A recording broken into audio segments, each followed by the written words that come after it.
Hey guys, it's Kevin again. This is my review for True Blood Season 7, Episode 5, Lost Causes. And this episode was amazing. I love this episode, especially the twist at the end. The twist at the end was phenomenal. I thought it was so well done at the end. I love that twist at the end. That was fantastic. Fantastic writing there.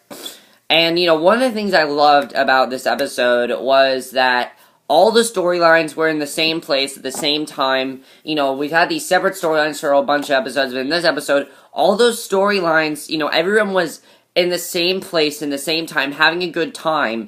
And that was fun to watch because, a lot of the season have been people sulking and things like that. And for once, we saw people actually having a good time. And it was actually fun to watch, and I actually really enjoyed that. Not Eric and Pam, but the others were, all at Sookie's house, and we'll get to that. But let's just get this episode, because overall, I really enjoyed it. I thought this was a fantastic episode. Definitely best episode of the season. Definitely best. I loved it. So Sookie, we'll get Sookie's plot first. Sookie comes home, and she sees Alcide's coat. And she looks upset. And Lafayette, and James show up to see how she is holding up, because, they're concerned about her. And Sookie feels the house is so empty, and she's heartbroken. She wants to clean up because Jackson is coming in the morning. And Lafayette is not having that, and puts her upstairs to bed. Sookie asks him not to leave. Lafayette promises to be there when she wakes up, and he wishes her goodnight. This was actually the first time I kind of liked Lafayette's character. He was a good friend to Sookie, and I understand his purpose in the show now. Even though I still don't really like his character, I kind of understand his purpose in the show now. So Sookie wakes up and she hears a noise. She comes downstairs and her living room is full with food and candles lit. And Jackson walks in and tells her when she is ready to go through with it. And Alcide's things will help her. Sookie asks Lafayette why there's so much food. It seems that the whole town is coming over for a party. And I thought that was really funny because they didn't even tell her, but she's very upset because they want to throw a party and Alcide just died. And Lafayette tells her they're not going to celebrate death, they're going to celebrate life. And Alcide and Tara would have wanted that. Sookie does not look convinced, though. She's not exactly happy about this. She wanted this to be a small ceremony for Alcide. That's all she wanted. A small ceremony for Alcide, not a huge party. That's all she wanted. So, the first guest to arrive is Bill. He knocks on the door with flowers for Sookie. He did not have alcohol to bring, so he brought her flowers. His mother told him never to show up empty-handed. And, basically, what's happening next is the party is really going well at her house. Even the people that were imprisoned in Fantasia, they're okay now, and everyone's really drinking up. A lot of people are drunk, and Bill starts to have a lot of flashbacks to when he was a human in Louisiana, in the war, and you really got to feel bad for the guy. You really see he's had a hard life, and I thought it was very interesting that in this episode we saw a lot of flashbacks of Bill. I thought that was definitely very interesting. So Sookie comes downstairs and Violet hugs her and gives her condolences. And Bill says Bill saves Sookie from Violet and her words of wisdom. And Jackson talks about Alcide to the group. He tells everyone Alcide only fought when it was something worth fighting for. And Jackson tells Sookie she was worth fighting for, and they toast Alcide. Now, in the meantime, Letty Mae wanted to go to this party, and she goes to the party, and Lafayette tries to get her out, but Sookie invites her to say something about Tara, and Letty Mae tells them that all that Tara was a hero to, because she saved her, and she has everyone to raise a glass to Tara, and honestly, I thought that was a sweet scene, honestly, because the thing is, Tara was a hero, she did save all of them, so I thought that was a good scene overall. Then we get probably one of the most surprising scenes of the episode. Jessica goes outside and Andy comes up to her and asks her to come inside. And Jessica tells Andy she can't go outside, and Andy lets Jessica know that her guilt is making life very difficult for her. And Andy tells her he's moving forward and he's going to need her help. He wants a ring he can borrow. He wants a ring he can borrow. And Jessica then realizes that he is going to propose to Holly and needs a ring. And I thought this was great. Jessica says she knows where there's a ring and goes to see Sookie and asks for her grandmother's ring. The ring was left to Jason, but Violet tells Jason she does not need a ring. She knows Jason is hers, and Jason gives Andy the ring. And Andy comes downstairs to the party and finds Holly. And here comes the sweetest scene in the episode. Holly asks him what is wrong. Andy gets down on his knee and says, Holly, I don't know what I'm about to say. I have been waiting for the perfect moment, and something keeps getting in the way. It wasn't until you went missing I realized it was me. I don't deserve a woman that is beautiful like you and kind like you. Please wear this ring. And Holly says yes, and he says, I didn't ask yet, and Holly says, I jumped the gun, and then he asks her to marry him, and Holly says yes. So now Andy and Holly are engaged, and that was surprising, but you know what, I thought that was a sweet scene, because, he did what he wanted, and they're getting together now, so I thought that was definitely a very sweet scene. So Arlene sees that Sookie is upset, takes her upstairs to talk to her. Sookie tells Arlene that she cannot believe that Alcide is dead, and as Arlene and Sookie are talking, Jackson is eavesdropping. So, that was interesting. Now, meanwhile, as we know, Lafayette and James, they've met up a couple times, and they've done some things. They've talked a little bit. Now, Lafayette and James are talking outside, and James is frustrated, and he feels Jessica string him along, and just gives him enough to keep him around. Lafayette tells him he gets it, and then he starts playing with James's hair, and then he kisses him, and they kiss again, and that was very surprising. I'm not expecting that to happen at all. That was just really, really surprising. So back at the party, the vampire who saved Arlene comes over, and Arlene says he keeps looking at her. The vampire tells Arlene she's the most beautiful woman he has seen in 300 years, and Jessica's looking for James. Now, as we know, James is with Lafayette, so this is not good. She goes outside and sees James and Lafayette having sex in the car, and Jessica starts screaming that James is an incredible asshole. Jessica comes in the house and asks Jason to resign James' invitation to the house. She tells him that James was fucking Lafayette, which is the truth. He was doing that. And Jason resigns his invitation. Now, Jason asks Jessica why it never occurred to her that James was gay. And after all, he is a sensitive musician. Jessica tells Jason that James is not gay, he's just confused.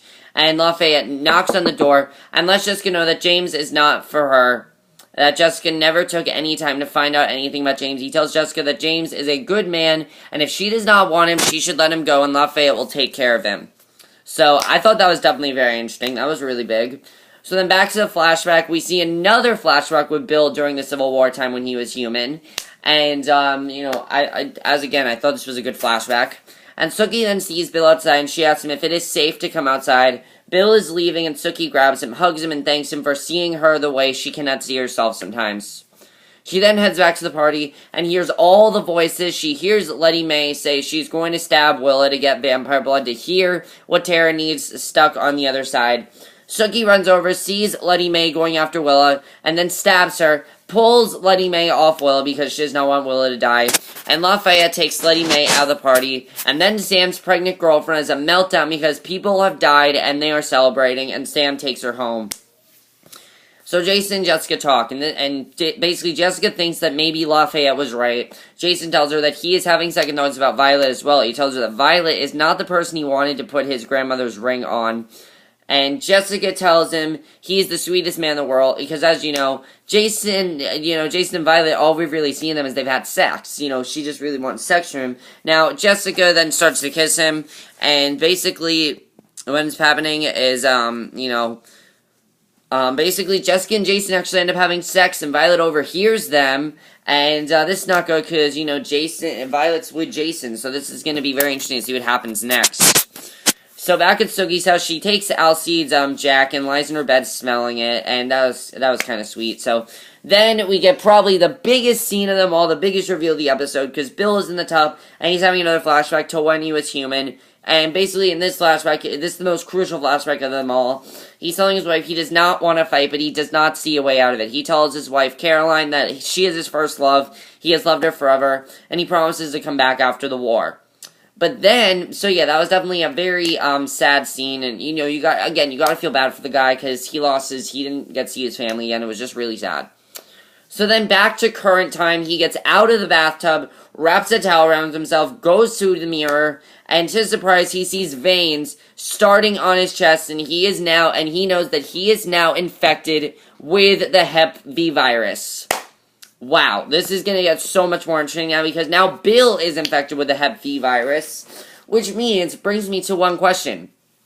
Is every vampire infected now, and how are they getting infected? Because I have no idea how Bill just got infected. They did not tell us how he got infected, and I think it's great that he got infected. It was a great twist, and I personally love that twist. I thought that was a fantastic twist, and I'm really interested in figuring out how the hell he got infected, though. It's going to be interesting to see what happens there. So yeah, the Sookie plot with the party I thought was definitely very interesting. Let's go to Eric and Pam, because they had a lot of stuff to do in the episode.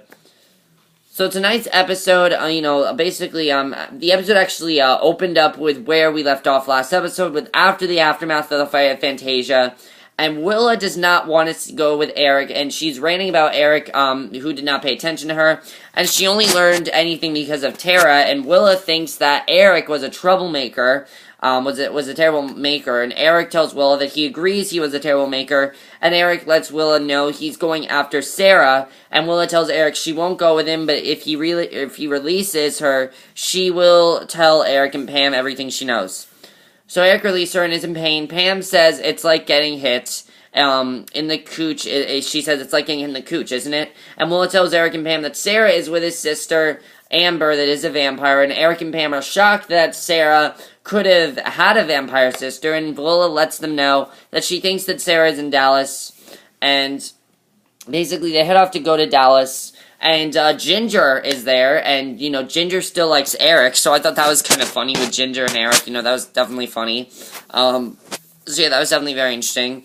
So Eric and Pam, eventually they show up at Sarah's sister's, Amber's house, and Amber swears that Sarah is not there, and Amber's man, Jeremy, Amber's, boyfriend, I guess, died of Hep V, and Amber's infected too. So again, how the hell are they getting infected? We don't know. Eric tells Amber that Pam and him are going after Sarah, and Amber asks if they are going to kill her, and Eric tells her yes, and she says you can count her in. Pam decides that she likes Amber, and Amber tells Pam and Eric that Sarah's probably gone over to her, mother's and father's house, but they're actually at a gala. So, basically, what happens next is, what happened next?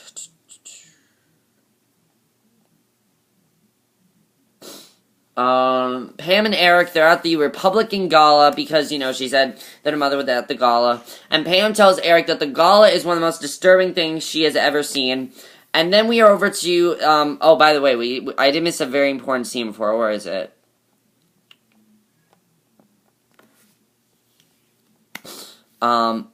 So basically, then we are back over to the bathroom of the gala, and Sarah walks in and says, Mama, and Sarah tells her mother that she is in big trouble and she needs help now. Sarah asks her mother if Laura Bush is there, and her mom tells her once the book came out saying she created the bad blood that infected the vampires, Laura stopped talking at her, taking her calls, and Sarah admits she was the one who did it, but she needs the help, the Yakuza, Japanese gangsters are after her, and Eric glamours Sarah's father and asks if he knows where his daughter is, and just as he's talking, the Yakuza then break in and start shooting. Sarah and her mom start to run, the Yakuza runs after her, she gets to the end of the hall, Eric is there, grabs her by the neck, lifting her up, the Yakuza comes forward, and Eric drops Sarah, goes and kills the Yakuza. And that's basically all that happened with their plot. Now, there was one other very important thing that happened that I forgot to talk about.